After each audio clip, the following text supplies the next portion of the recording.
बिस्मिल्लाहिर्रहमानिर्रहीम। ओके बेटा, स्टार्ट करते हैं। तो आज बेटा जो हम टॉपिक स्टार्ट करेंगे with the name of labour. तो लास्ट क्लास के अंदर मैंने आप लोगों से कहा था कि आपने इसकी जो थ्योरी है वो थोड़ी सी डिस्कस करनी है, आपने पढ़ के आनी है थ्योरी। तो अगर आप लोगों ने पढ़ी है, कोई क्वेश्चन पूछना चाह रहे हैं तो पूछ लें, अदरवाइज मैं थोड़ा सा फिर आपको इसका ओवरव्यू देता हूँ।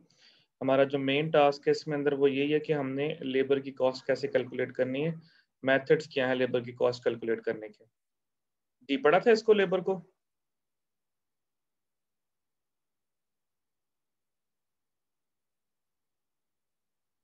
मेरी आवाज आ रही बेटा आप लोगों को? जी सर, आ रही। जी सर, माइक म्यूट करें बेटा अपने।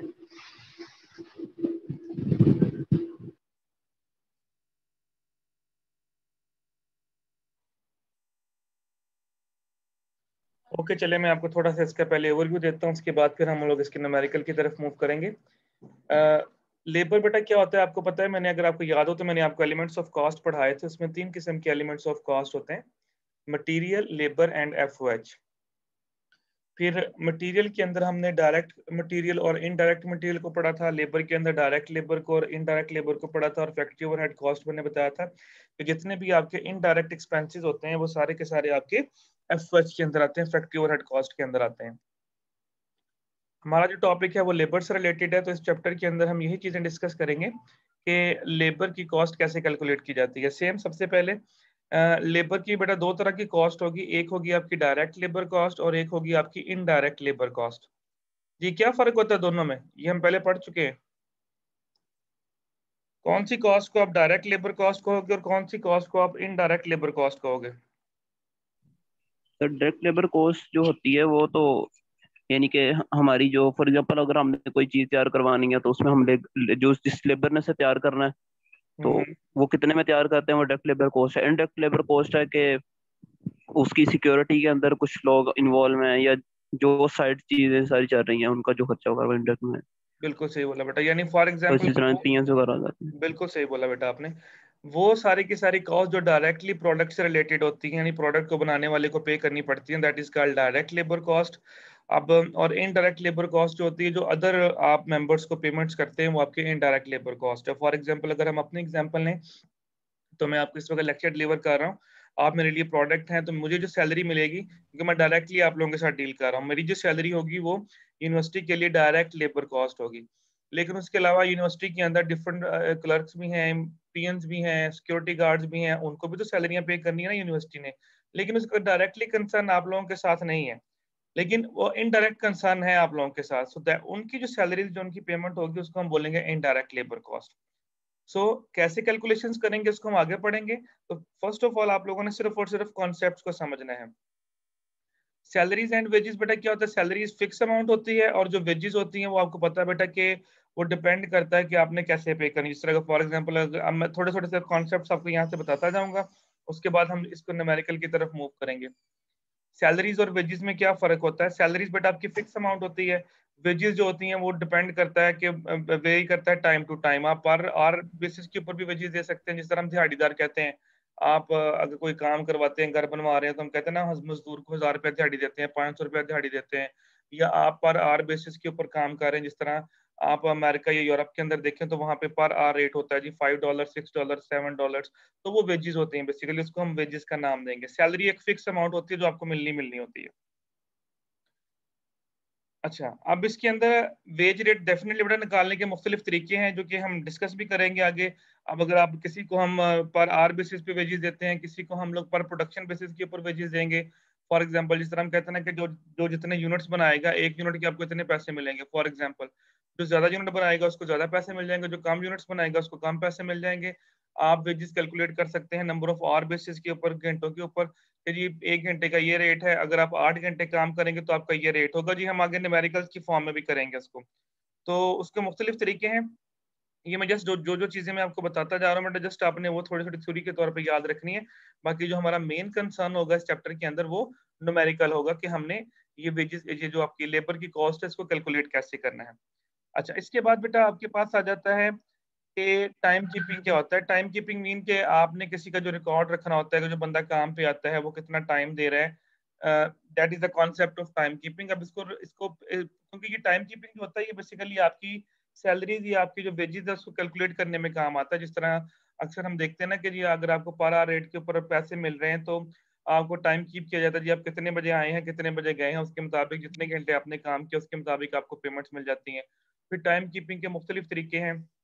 ये मैं आपको जस्ट जनरल जनरल से कॉन्सेप्ट दे रहा हूँ, आप लोगों ने सिर्फ ये जनरल जनरल से कॉन्सेप्ट को देखना, उसके बाद फिर मैं आपको फार्मूलाज की तरफ लेके जाता हूँ। अब मुख्तलिफ तरीके हैं टाइम कीपिंग के। कुछ ऑर्गेनाइजेशन के अंदर जाके देखें तो वो रजिस्टर के ऊपर हाजिरी लगाते हैं, मतलब आप जब आते हैं तो आप अपना टाइम लिखेंगे और ऊपर अटेंडेंस लगा देंगे, और जब जाएंगे तो जाते हुए भी आपने अटेंडेंस लगा देनी है। कुछ जगहों पे आपको देखिए आपको इलेक्ट्रॉनिक कार्ड मिलता है, वो कार्ड आप स्वैप करते हैं, जैसे आप कार्ड स्वैप करते हैं एंटर होते हुए आपका टाइम नोट हो जाता है। जब आप बाहर जाते हैं तो फिर आप कार्ड स्वैप करते हैं तो आपका एग्जैक्ट टाइम नोट हो जाता है। आजकल जिस यूनिवर्सिटी के अंदर जो इंस्टॉल हो रहा है वो थंब स्कैनर इंस्टॉल हो रहा है, यानी कि आप अंगूठा लगाते हैं, या वो आई स्कैनर भी लगे हुए हैं कि आप ये आईज के जरिए वो आपको कैप्चर कर लेता है जी कि आप आ गए हैं, तस्वीर खींच लेता है कितने बजे आप आए हैं, और जाते हुए भी आपने थंब या अपनी आई को स्कैन करवाना होता है तो जाते हुए वो नोट कर लेता है जितने बजे गया है।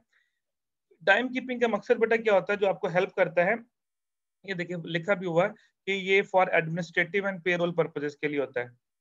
एडमिनिस्ट्रेटिव मीन के काम अगर देखें ना, अगर कोई लोग आते ही नहीं है तो फिर एडमिनिस्ट्रेटिव काम रुक जाएगा। जिस तरह लोग अक्सर लेट आते हैं तो फिर आप उनको वार्निंग्स इशू कर सकते हैं कि भाई आप टाइम पे क्यों नहीं आते। अगर कोई बंदा एक बंदा रेगुलर आ रहा है और एक बंदा आ ही नहीं रहा तो फिर डेफिनेटली आप यहाँ से भी जो आपने टाइम कीपिंग की होगी वहां से आपको अंदाजा हो जाएगा कि आप कितने बंदे आ रहे हैं, किस टाइम पे आ रहे हैं, किस टाइम पे जा रहे हैं, कि लोग अपना काम प्रॉपरली कर रहे हैं या नहीं कर रहे।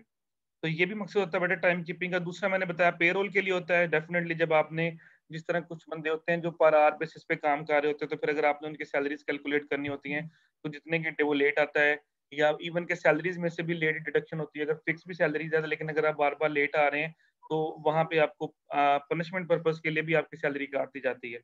तो रूल्स एंड रेगुलेशन होते हैं जिसके मुताबिक आपने उसको करना होता है। अब आगे टाइम कीपिंग के मुख्तलिफ मेथड्स दिखाए गए हैं, ये उसने एक्सप्लेन किया, इसको आप पढ़ लीजिएगा। अटेंडेंस रजिस्टर जो मैंने आपको बता दिया, टोकन सिस्टम होता है कि जब आप एंटर होते हैं तो आपको टोकन दे दिया जाता है, उस वक्त टाइम नोट हो जाएगा, जब आप बाहर जाएंगे तो टोकन आपसे वापस ले लिया जाएगा। इसी तरह टाइम रिकॉर्डिंग क्लॉक्स होते हैं, डायल टाइम, मतलब ये मुख्तलिफ किस्म के मेथड्स हैं, आप इसको सिर्फ पढ़ लीजिएगा। इन सबका मेथड मकसद ये होता है, ये कुछ मैनुअल मेथड जिस तरह स्मार्ट कार्ड आ गए हैं आजकल कि आप कार्ड्स को स्वैप करते हैं, आपकी अटेंडेंस मार्क हो जाती है। मोस्टली आजकल ये सिस्टम चल रहा है, कार्ड वाला सिस्टम चल रहा है।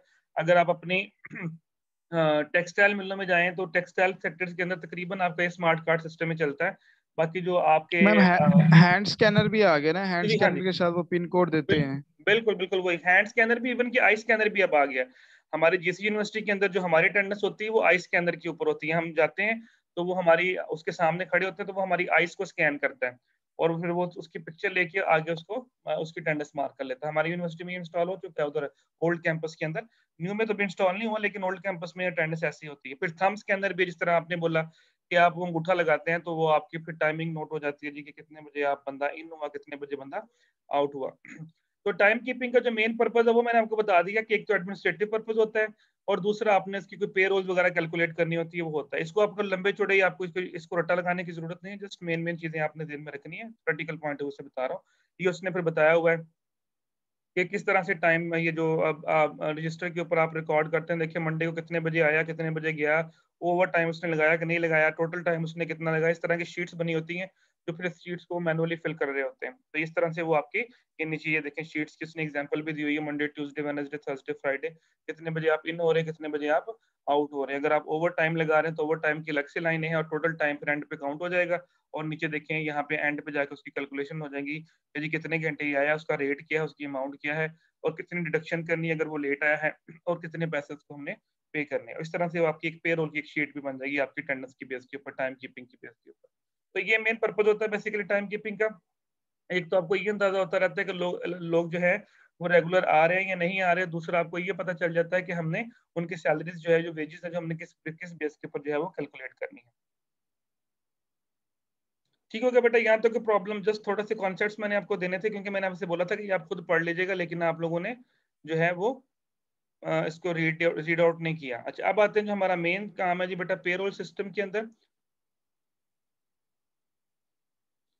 ओके जी, जो बेटा वेजेस होती हैं पेड वीकली, मोस्टली जो बाहर की कंट्रीज हैं वहाँ पे वीकली पेमेंट की जाती है। आपको पता है कि जिस तरह Monday Tuesday Wednesday Thursday Friday तक वो काम करते हैं, फिर फ्राइडे को उनकी पेमेंट मिल जाती है, सैटरडे संडे को फिर वो आपको पता है कि वो उनका ऑफ होता है। लेकिन हमारे मुल्क के अंदर जो वेजेस होती हैं वो डेली बेसिस पे भी मिलती हैं। इवन कि भाई यहाँ पे भी वैसे ऐसे ही होता है, जिस तरह अगर आप देखें दिहाड़ीदार जो बंदे रखे होते हैं, आपने घर पे काम शाम करवाना हो या पेंट शेंट करवा रहे हो या घर बनवा रहे हो, तो हम भी तकरीबन थर्सडे वाले दिन जाके उसके पूरे हफ्ते की पेमेंट कर देते हैं।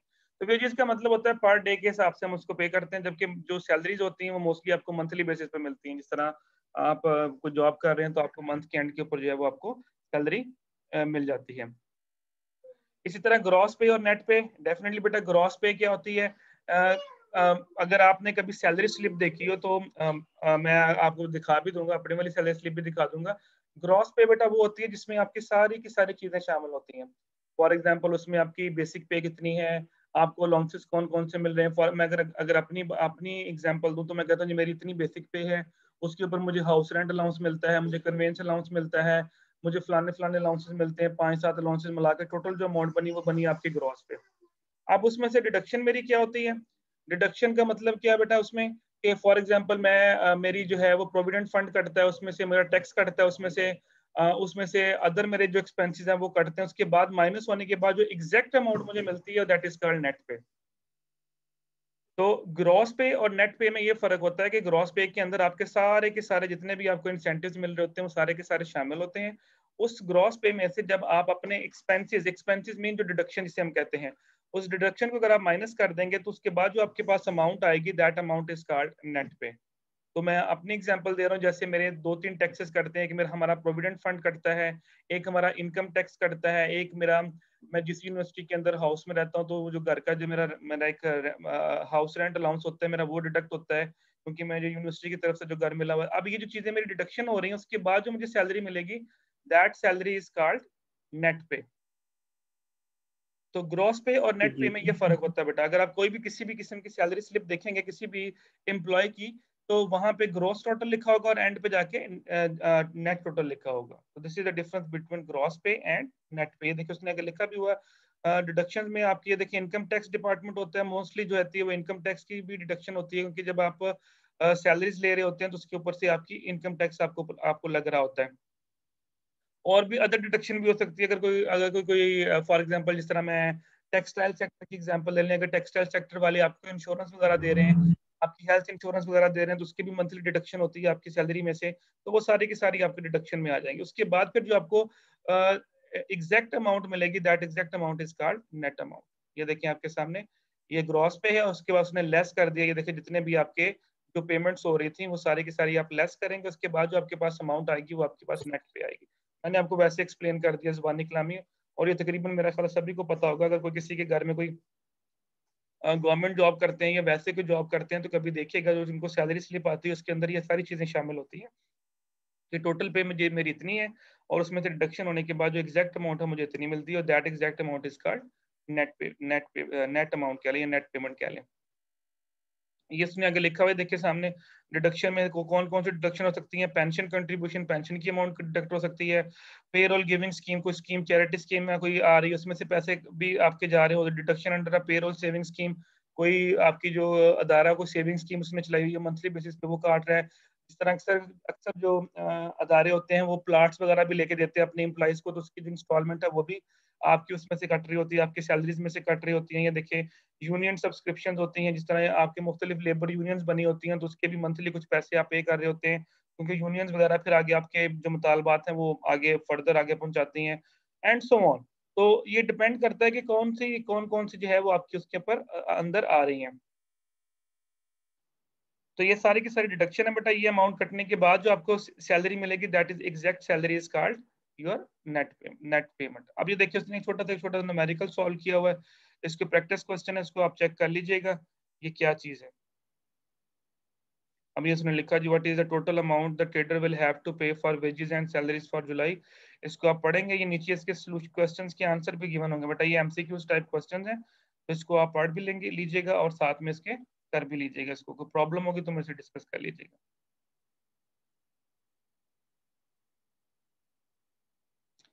ओके जी। अभी इसने थोड़ा सा प्रोसेस को एक्सप्लेन किया बेटा, किस तरह से आपका जो पेरोल सिस्टम है वो किस तरह से आपको पेमेंट मिलती है। सिंपल तरीका बेटा वही वाली चीज जो मैंने आपको बताई कि सबसे पहले हम ग्रॉस पेमेंट कैलकुलेट करते हैं, उसके बाद फिर हम लोग जितने उसके एक्सपेंस जितने उसकी डिडक्शन वगैरह होती हैं, कोई भी डिडक्शन जिसमें इनकम टैक्स हो सकता है, प्रोविडेंट फंड हो सकते हैं, कोई और बेनिफिट हो सकता है, इस किस्म के जो बेनिफिट होते हैं वो सारे के सारे जब आप डिडक्ट करते हैं उसके बाद जो आपके पास आती है अमाउंट दैट इज कॉल्ड आपकी जो नेट, जिसे हम सैलरी कहते हैं, नेट अमाउंट कहते हैं। अब ये देखिए उसने लिखा प्रोसेस, इसको आप रीड कर लें कि सबसे पहले हम ग्रॉस वेजेस कैलकुलेट करेंगे या सैलरी कैलकुलेट करेंगे। ठीक हो गया। तो जिस तरह हमारी भी अगर मैं जिस तरह हमें जिस यूनिवर्सिटी की तरफ से सैलरी स्लिप आती है तो उसके अंदर सबसे पहले हमारी ग्रॉस अमाउंट लिखी होती है। इसी तरह फिर आप उसके ऊपर कैलकुलेट इनकम टैक्स करते हैं, जो आपने इनकम टैक्स पे करना होता है वो होता है। अगर कोई आपके एम्प्लॉइज बेनिफिट कंट्रीब्यूशन जिस तरह प्रोविडेंट फंड्स हैं ये हमारा कटता है हम सैलरी में से, वो भी आप कैलकुलेट करेंगे। कोई और बेनिफिट है, स्टेट बेनिफिट है, जिस तरह मैंने एग्जांपल दी थी कि कोई स्कीम वगैरह के अंदर यूनिवर्सिटी पैसा लगा रही है तो स्कीम के ऊपर से भी डिडक्शन जो है वो हमारी कैलकुलेट होती है। तो ये इस तरह से बेटा आप लोगों ने एक्सपेंसेस को कैलकुलेट करना, उसके बाद फिर आपके पास जो है वो पे स्लिप्स बन के आ जाती है। Excuse me sir. जी जी बोले बेटा। सर ये जो वेजेस होंगे सर उसके अंदर से तो ऐसी डिडक्शंस नहीं होगी, ये सैलरी में से होंगी डिडक्शंस देखिए जो डिपेंड ग्रॉस पे और नेट करता पे। है, बिल्कुल सही कह रहे हैं बेटा, डिपेंड करता है। मोस्टली ये सैलरीज में से ही होती हैं, सैलरीज में से ही होती है मोस्टली। लेकिन जिस तरह मैं आपको जिस यूनिवर्सिटी के अंदर एग्जांपल दूं तो यहाँ पे भी ना कुछ हमारे एम्प्लॉयज ऐसे हैं जो वेजेस के ऊपर हैं, यानी उनको पर डे के हिसाब से पेमेंट मिलती है, और यूनिवर्सिटी उनके कुछ बेनिफिट उनको एक्स्ट्रा भी दे रही होती है और कुछ बेनिफिट उनसे मतलब आप कॉन्ट्रैक्ट बेस के चले एग्जांपल ले लें थोड़ा सा, मैं उसको कॉन्ट्रैक्ट बेस की तरफ ले जाता हूँ। अब जो कॉन्ट्रैक्ट बेसिस वाले होते हैं डेफिनेटली वो परमानेंट तो नहीं होते, लेकिन उनकी जो सैलरी फिक्स की होती है वो आपकी वेजेस बेसिस के ऊपर फिक्स की हुई है। अगर तो लेक्चरर है तो उनकी तो मे भी जो आपके लेक्चर का रेट है उसके ऊपर किया, जिस तरह हमारे डिपार्टमेंट के अंदर नायब कासद हैं, उनकी जो जब उनकी सैलरी स्लिप बनती है मंथ के एंड के ऊपर, तो वो जो होते हैं अब हमारे जो हेड होते हैं वो बेचते हैं जी ये बंदा कितने घंटे हमारे पास आया, फिर यूनिवर्सिटी के ऊपर उनका रेट फिक्स है पर आवर का, फिर वो जाता है अपना पेरोल सेक्शन के अंदर जाता है, फिर वहां से उसकी सैलरी उसके मुताबिक कैलकुलेट होके आती है, उसकी सैलरी फिक्स नहीं होती। किसी महीने उसके पैसे ज्यादा होते हैं, अगर उसने छुट्टियां की हैं तो किसी महीने उसके पैसे डिडक्ट हो जाते हैं। तो ये वैसे बेनिफिट जो आप बता रहे हैं ज्यादातर ये सैलरीज वालों के लिए होते हैं, सैलरी स्लिप के लिए होते हैं।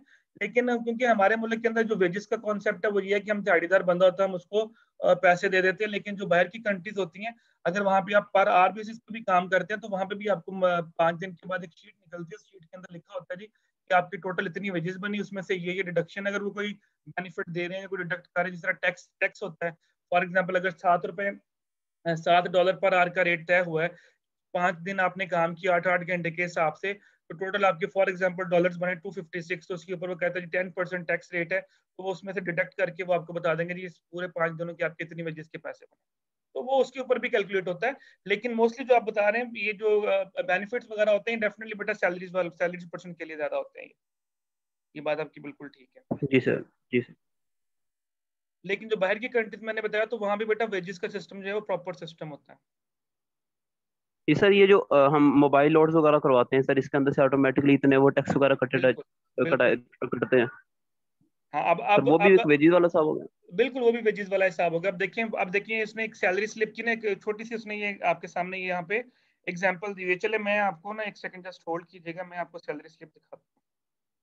ये तो उसने एक स्केच ड्रॉ किया हुआ है ना, मैं आपको सैलरी स्लिप एक दिखाता हूँ, एग्जैक्ट सैलरी स्लिप दिखाता हूँ जो हमें आती है, मैं उसमें आपको थोड़ा सा आइडिया ज्यादा हो जाएगा। मैं ओपन कर लूँ, just wait for 1 minute. Sir हमें आपकी सैलरी का पता चल जाएगा। मैं बेटा उसको हाईलाइट नहीं करूंगा, टेंशन क्यों लेते हो, मेरी सैलरी का पता लग जाएगा तो फिर क्या होगा। सर कहते हैं ना कि सैलरी बतानी नहीं चाहिए। अच्छा अच्छा ठीक है बेटा, कोई बात नहीं। वैसे बच्चों को बता मोटिवेट करना चाहिए। दोबारा बोले बेटा, आपकी आवाज नहीं मुझे, सॉरी।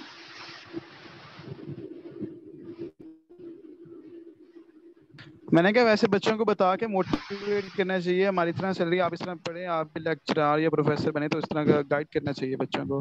हाँ सही कह रहे हैं बेटा।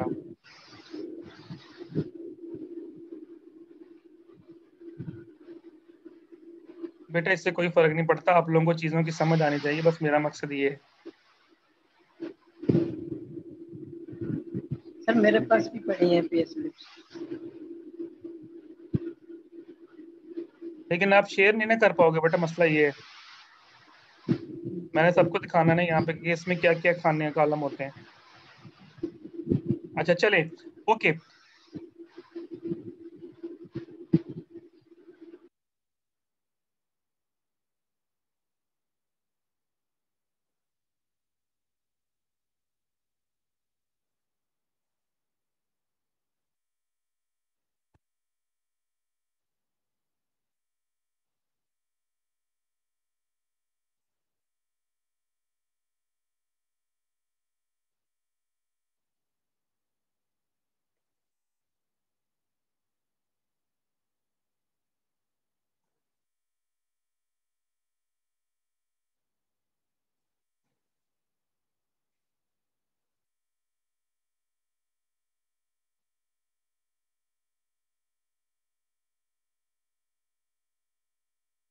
आवाज आ रही है बेटा मेरी? जी सर आ रही। जी सर। ओके, ये देखें, ये मैंने अपनी ईमेल से ओपन किया है, थोड़ा सा उसको आ रहा था। ये देखिए फॉर एग्जांपल ये सैलरी स्लिप आती है इस तरह से हमें हर मंथ के एंड पे। अब अगर आप इसमें देखें तो यहाँ पे लिखा हुआ पे एंड अलाउंसेस दिखाने का सिर्फ मकसद मेरा ये है कि आप लोगों को पता चले कि ग्रॉस किस तरह से होता है और फिर डिडक्शन, और एक साइड पे देखिए कॉलम बना हुआ डिडक्शन का। इसी तरह हर जो होती है आपकी, यू कैन से दैट के आपका जो अदारा होता है उसके मुताबिक आपकी जो होती है सैलरीज होती हैं और उसके मुताबिक आपकी डिडक्शन होती है। अब इसमें देखिए हमारी डिडक्शन कौन कौन सी हो रही है। इसमें हमारी एक तो इनकम टैक्स कटता है हमारा सैलरी के अंदर पर मंथ। अब ये देखिए इसके अलावा जीपी फंड कटता है हमारा यूनिवर्सिटी का, ये देखें ये जो मैं हाईलाइट्स कर रहा हूँ। इसके अलावा ये बेनेवोलेंट फंड के नाम से एक यूनिवर्सिटी के अंदर से हमारे पैसे कटते हैं। और ये डेफिनेटली जो नीचे तीन ये चीजें कट रही हैं, ये देखें रिकवरी फॉर्म यूटिलिटी रिकवरी, ये जो तीन चीजें कट रही हैं, ये जो हमें वहां पे घर मिला हुआ उसके कट रहे हैं पैसे। जिनको नहीं मिला हुआ उनकी ये तीन कटिंग नहीं हो, कटौतियां नहीं होंगी। जिनको ये घर मिला हुआ यूनिवर्सिटी की तरफ से उनकी ये तीन कटौतियां भी होती हैं। जिसमें ये आपका हाउस रेंट अलाउंस भी है, जिसमें ये रिकवरी 5% है, और उसके अलावा ये जो यूटिलिटी के एक्सपेंसेस हैं, बिजली और गैस के बिल वगैरह। अब ये देखें ये सारी बेटा आपकी डिडक्शन है। और इस तरफ अगर आप देखिए तो ये सारे के सारे आपके पे एंड अलाउंसेस हैं, ये जो हमारे सैलरीज बढ़ती हैं 2017 में, 18 में, 19 में, ये वो सारी चीजें लिखी हुई हैं।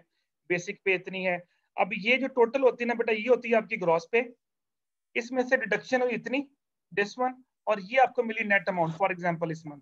अब ये नेट अमाउंट चेंज होती रहती है हर महीने के लिए हिसाब से, क्योंकि मेरी इसलिए चेंज होती रहती है कि हमारे ये जो यूटिलिटी के एक्सपेंसेस हैं ये बढ़ भी सकते हैं, ये कम भी हो सकते हैं। तो ये जो ऊपर वाले एक्सपेंसेस है तीनों बेटा ये फिक्स हैं, ये जो तीन मैंने हाईलाइट किया ये हमारे फिक्स हैं, ये हर बंदे के कटते हैं। जो भी इस यूनिवर्सिटी का एम्प्लॉई है उसके ये तीनों चीजें कटेंगी। उसका इनकम टैक्स क्या है, उसका जीपी फंड कितना है, उसका डोमिनेंट फंड कितना है। तो this is an idea of a salary slip, जो मैंने आपको थोड़ा सा आपको बताया कि इसमें सैलरी स्लिप जो है वो किस तरह से आप जो है उसको कर सकते हैं। यही बेटा चीज ये देखें यहाँ पे उसने भी एक्सप्लेन की हुई है। ये देखिए उसके हिसाब से बेसिक पे इतनी है, लाइक ये 3,300 रुपये, सॉरी आपको मैं नजर नहीं आ रहा, मैंने शेयर नहीं किया ना, एक सेकंड में जरा शेयर कर दूं। अभी देखिए ये चीज उसने यहाँ पे एक्सप्लेन की हुई है, ये उसकी बेसिक पे है। अगर उसने कोई ओवर टाइम लगाया तो वो भी इसमें ऐड कर दिया गया, तो उसने कोई शिफ्ट अलाउंसेस अगर उसको मिले तो वो कर दिया गया, उसकी ये ग्रॉस पे $395 बन गई। इसी तरह अगर वो कुछ चीजें पेमेंट कर रहा है उसकी डिडक्शन आ गई। यानी फॉर्मेट टू फॉर्मेट वेरी करता है, लेकिन तरीकेकार यही है कि आपने अपनी ग्रॉस पे में से अपने डिडक्शन को माइनस करना होता है, तो आपके पास जो अमाउंट आती है that amount is called net पे। अंडरस्टैंड बेटा? जी सर। समझ आ गई? जी जी यस सर। सर इसमें सर अगर कोई स्कॉलरशिप्स वगैरह लगते हैं सर वो भी इसमें से मिलते हैं ना हमें? तो अगर फॉर एग्जांपल पेरेंट्स की तरफ से, अगर पेरेंट गवर्नमेंट एम्प्लॉय हो तो फिर वो यूनिवर्सिटी की तरफ से कोई स्कॉलरशिप मिले हैं आपको? नहीं, वो सैलरी में शो नहीं होता, वो तो आपको फ्री ऑफ कॉस्ट मिल रहा होता है ना, वो सैलरी में शो नहीं हो रहा होता, वो जी आपको सर। उसका उसका अलग से होता है, उसका ये इससे कोई कंसर्न नहीं है। हाँ, मैनेजमेंट के हाथों ये पे जो रोज कर लो। बेटा माइक म्यूट कर लिया करें थोड़ा। जिस तरह मैंने आपको सैलरी स्लिप के अंदर वो दिखाया, जिसमें मैंने आपको ये दिखाया कि ये देखें, मैं ये लाइक ये नॉमिनेंट फंड है, जीपी फंड है। ये जीपी फंड अगर आप एडवांस में निकलवा लेते हैं, फॉर एग्जांपल मैं अगर 3 साल से काम कर रहा हूँ तो ये मेरा 2800 रुपए के हिसाब से पर मंथ जमा हो रहा है यूनिवर्सिटी के पास, 2 साल से ये जमा है। आप कहते हैं कि यार ये मैंने निकलवाना है, तो ये आप वक्त से पहले भी निकलवा सकते हैं। जब आप निकलवाएंगे तो फिर आपकी उसके अंदर भी डिडक्शन शुरू हो जाएगी कि जी आपने पैसे निकलवा लिए, तो फिर यहाँ पे एक और नया कॉलम बन जाएगा यहाँ पे, जी जी वो जी सर। आपकी सैलरी वो किस्त बन जाएगी, जिस तरह कहते हैं इंस्टॉलमेंट बन जाएगी, तो वो इंस्टॉलमेंट फिर आप वापस कर रहे होंगे। ठीक हो गया बेटा? जी सर, जी सर, ठीक। ओके, अब आप लोगों ने मेरी सैलरी स्लिप देख ली, अब तो फिर तो काम खराब नहीं हो गया? क्या कहते हैं? आराम नो से सर। नहीं करते सर। चलें ठीक। अच्छा, अब ये देखिए बेटा, आपके सामने आगे उसने कुछ ग्रॉस पे के कुछ आपके सामने एलिमेंट्स डिस्कस किए हुए हैं, ये आप इसको चेक कर लीजिएगा। बेसिकली ये देखें, बेसिक पे होता है, उसमें बेसिक पे के अंदर कोई बोनस अगर आपको मिला तो वो भी ऐड हो जाएगा, जिस तरह मैं आपको वो दिखा रहा था। ये देखें, मैं आपको यहाँ पे साथ साथ इसलिए दिखा रहा हूँ ताकि आपको ये स्केच समझ आता रहे। अब ये मेन स्केच है बेटा, आप समझ लें कि आपने नेट पे कैसे कैलकुलेट करनी है। अब ये चीज भी साथ साथ देखते जाइए, और साथ साथ जो मैं आपको ओपन करूंगा आप उसको भी देखते जाइएगा। ये एलिमेंट आप देखिए, बेसिक पे सबसे पहले आ रहा है, यहाँ पे देखें सबसे पहले मेरा बेसिक पे आ रहा है। उसके बाद आगे देखें, उसने आगे क्या लिखा हुआ है, plus bonus plus over time plus overall allowances. ये उसने को 3 कॉलम लिखे हुए। अब हमें क्या मिलता है, हमें बोनस वगैरह तो नहीं मिलते, हमें ये देखें क्या मिलते हैं, convince allowance, medical allowance, house rent allowance, और ये जो लिखा AR 2016 एमफिल या PhD अगर हमने की है तो उसका हमें अलाउंस मिलता है। ये AR 2017 AR 2018, ये जो हमारी एनुअल इंक्रीमेंट लगती है ना बजट के अंदर, ये वो होती है बेटा। ये चले आपको थोड़ा सा आइडिया भी हो जाएगा। इसी तरह 2016 में हमारी ये सैलरी बढ़ी थी, 2017 में हमें ये सैलरी बढ़ी थी, 18 में ये बढ़ी थी, 19 में ये बढ़ी है। खैर उसके बाद इमरान खान साहब आ गए, उसके बाद अल्लाह खैर करे कुछ नहीं बढ़ा, बस यहीं पे 19 के बाद कुछ नहीं मिला। ठीक हो गया? तो ये हमारे अब ये सारे के सारे हमारे जो हैं ये बेसिक पे के अंदर ऐड हो रहे हैं। जब ये आप टोटल ऐड करेंगे तो ये आपके पास टोटल अमाउंट आ जाएगी, जो यहाँ पे आपके पास शो हो रही है, देखिए ग्रॉस पे। तो यहाँ पे भी इसी तरह आपके सामने यहाँ पे हमारी ग्रॉस सैलरी के नीचे शो हो रही है, ये आपको शो हो जाएगी ग्रॉस सैलरी। ठीक हो गया? इसी तरह अब आगे देखिए उसने क्या किया, लेस किया उसने ये डिडक्शंस नॉन, ये जितने भी आपके, जिस तरह मैंने आपको बोला डिपेंड करता है कि जी कि आपको कौन कौन सी डिडक्शंस हो रही हैं। जिस तरह मैंने आपको यहाँ पे शो किया कि हमारे पास प्रोविडेंट फंड कटता है, बेनेवोलेंट फंड कटता है, ये सारी आपकी डिडक्शन है। और इसके बाद दोनों को माइनस करने के बाद जो आपके पास अमाउंट आएगी, that amount is called net पे। ठीक हो गया बेटा? ये एंट्रीज करने की जी जरूरत सर। नहीं है, ये पेरोल एंट्रीज करने की जरूरत नहीं है, सिर्फ आपको ये स्केच पता होना चाहिए। अगर आपको बेसिक पे दे दी जाए, साथ में बोनसेस वगैरह दे दिए जाए और आपसे कहा जाए नेट पे निकालें, तो आपको सिर्फ फॉर्मूला आना चाहिए, दैट्स इट। बाकी ये एंट्रीज करने की जरूरत नहीं है आप लोगों को, ठीक है? क्योंकि हमने इस पे वो उसको करने की जरूरत नहीं है।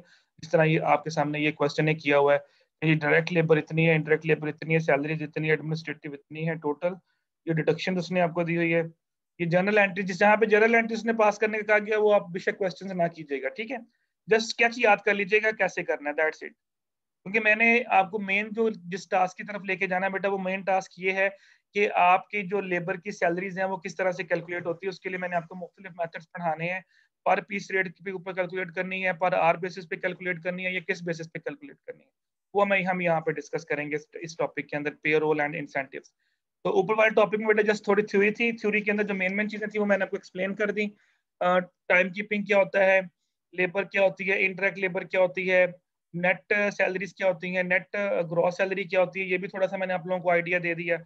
अगर आपको बेटा यहाँ तक कोई प्रॉब्लम है तो you can ask any question,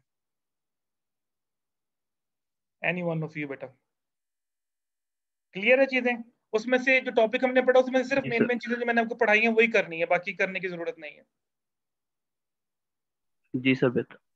ठीक हो गया? अच्छा, पेरोल्स एंड इंसेंटिव्स के ऊपर आते हैं। इसके अंदर अब ये देखें, हाउ टू कैलकुलेट। सर एक क्वेश्चन था।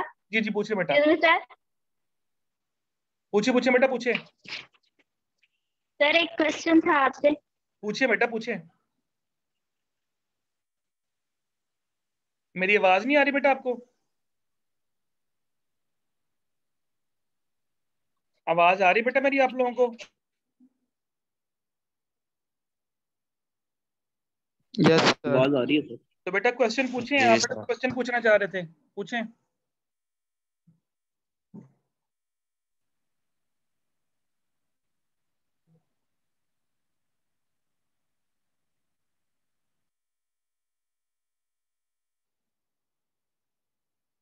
जी पूछें बेटा, क्वेश्चन आपको किसने पूछना था? आवाज आई थी सर क्वेश्चन पूछना है, फिर आपकी आवाज ही बंद हो गई। मैं फिर स्टार्ट करूं आगे, अगर नहीं पूछना तो? सर कोई इंटरनेट इशू होना है सर। शायद चलें कोई बात नहीं बेटा, फिर पूछ लीजिएगा जब आपका इंटरनेट ठीक हो, कोई मसला नहीं, आप ड्यूरिंग भी पढ़ सकते हैं। चलें अभी हम थोड़ा सा मैं इसके बारे में बताऊंगा पेरोल एंड इंसेंटिव्स की हम लोग किस तरह से पेमेंट्स करते हैं। तो ये थोड़ा सी जो ऊपर थ्योरी है बेटा इसको पढ़ लीजिएगा। इसमें जस्ट उसने बताया गया कि पेमेंट सिस्टम जो है फेयर होना चाहिए, minimum wages should be sure to the workers, minimum पता होना चाहिए उनको कितनी वेजेस उनको मिलेंगी। इसके अलावा सर डिस्कनेक्ट हो गया था। जी बेटा पूछें। यानी क्वेश्चन पूछ लें बेटा आप।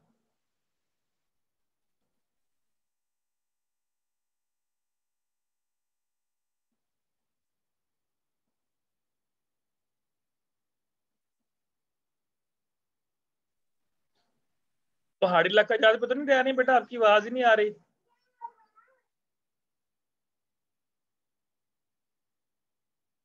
चलिए उतनी देर हम इसको पढ़ते हैं, जब वो दोबारा क्वेश्चन पूछेंगे तो फिर हम उसका आंसर दे देंगे।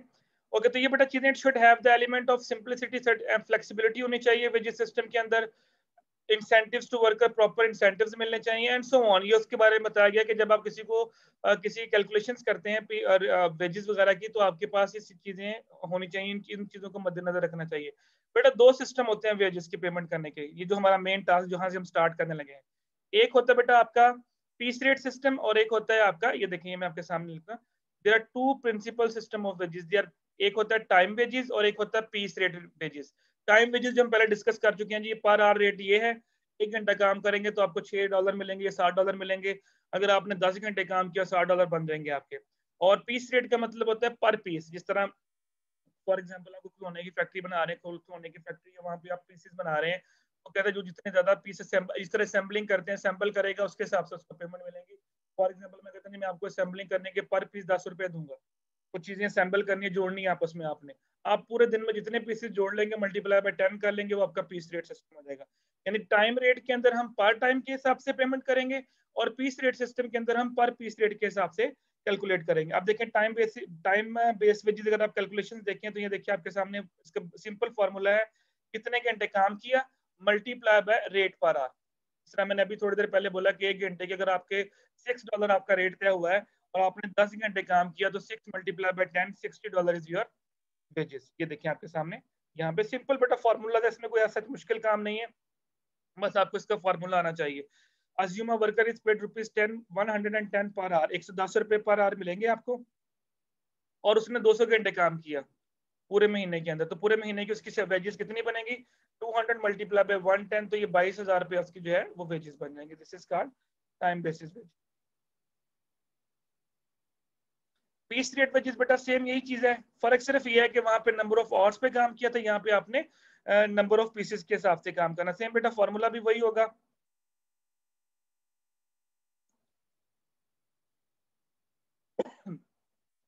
ये देखें ये फॉर्मूला बेटा unit produce multiply by rates per unit, आपने कितने यूनिट्स बनाए और मल्टीप्लाई कर देंगे आप उसको पर यूनिट के साथ। जैसे फॉर एग्जांपल आप कहते हैं जी मैंने 10 पीस बनाए और एक पीस बनाने का मुझे ₹100 मिलेगा, तो 10 मल्टीप्लाई बाय 100 करेंगे तो आपके पास उसकी वेजेस आ जाएंगे। Suppose a worker is paid ₹50 per unit and he produce 20 units. ये देखिए बेटा एक यूनिट बनाने के ₹50 मिलेंगे और उसने क्या किया, उसने 20 यूनिट बनाए, तो 20 मल्टीप्लाई बाय 5 कर दें एंड और तो ये आपके पास आ जाएगा। ये देखिए आपके सामने 20 मल्टीप्लाई, अब ये देखो उसने आगे लिखा 7 आवर्स। अब ये 7 आवर का तल्लक इससे कोई नहीं है, उसने 7 घंटे में बनाया, हमें घंटों से इससे कोई तल्लक नहीं है। हमें क्या चाहिए, हमारा formula unit produce multiply by rate per unit. अब ये जो 7 आवर्स है इसको हमने कहीं इस्तेमाल नहीं करना, हमने क्या किया सिंपल जो है ₹50 को मल्टीप्लाई कर दिया 20 के साथ, हमारे पास जो आंसर निकलेगा वही आपके पास आंसर आ जाएगा, 1000 इज योर वेजेस आ जाएंगे आपके पास। अंडरस्टैंड बेटा? ये हमारी वीडियो एंड हो रही है बेटा, दोबारा ज्वाइन करें मुझे एक दफा सभी स्टूडेंट्स। जीआर या सीआर बैठी हैं? जी सर। Yes sir. बेटा अटेंडेंस मार्क कर लें ये वाली इस लेक्चर की, जरा ये तस्वीर खींच लें। जी सर कर लिए। ओके हो गया, चलें दोबारा ज्वाइन करें, बस क्लास हमारी एंड हो गई है। मैं